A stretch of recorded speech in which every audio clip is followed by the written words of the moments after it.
That was me as a young boy. Oh wow, you're really young there. And that was 92-year-old Jack shows me some of his photographs from his time when he served in the Royal Navy during World War II. He joined in 1941 as an 18-year-old and left 4 years later when he was 22. He talks to me about the events leading up to VJ Day. Well, the worst thing was that we were promoted to keep these 3 airfields away from Okinawa, and we were on a special mission. We'd done the biggest mileage of any ship ever in 2 months, 30,000 miles. I remember picking up, well, I didn't pick them up, but there were bits of legs and arms of Japanese suicide pilots on the plane, on the deck, very often, you know. It's so hard. It's just so hard to even. It's just so hard to even imagine. Mm-hmm. So I suppose when you heard about VJ Day, you must have. I don't know, what was your feelings? When Victory Europe came, you know, it was a bit sad. People celebrating at home, and we were still there, you know. Mm. So then, when it did, the atom bombs went off.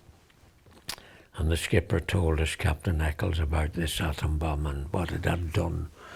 Well, we thought it was a fairy tale, you know. You can't comprehend it. I mean, a young lad on a ship, like, what's happened, telling you a story like that.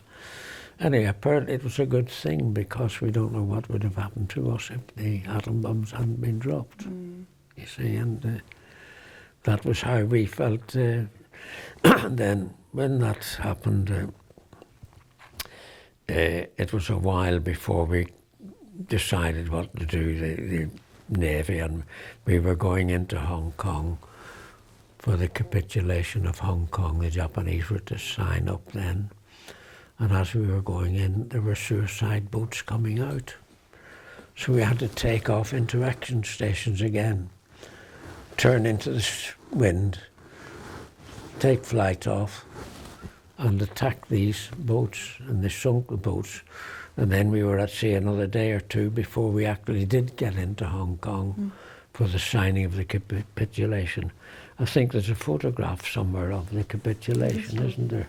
And like I said, atom bomb, what's an atom bomb? We didn't know, you know.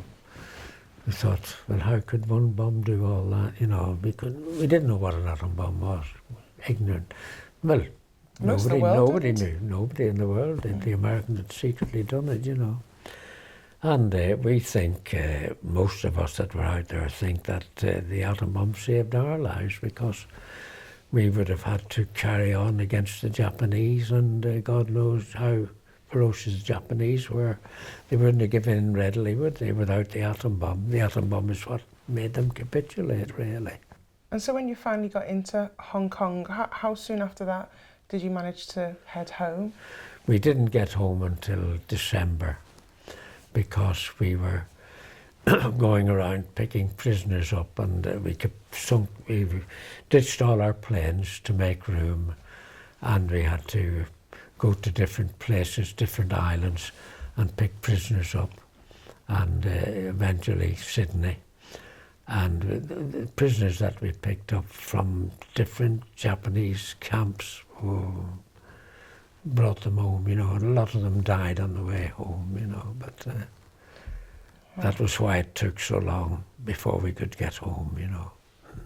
Was there a celebratory street party or anything? Nothing I can remember, because it was all done for the end of the, you know, they said the Forgotten Army.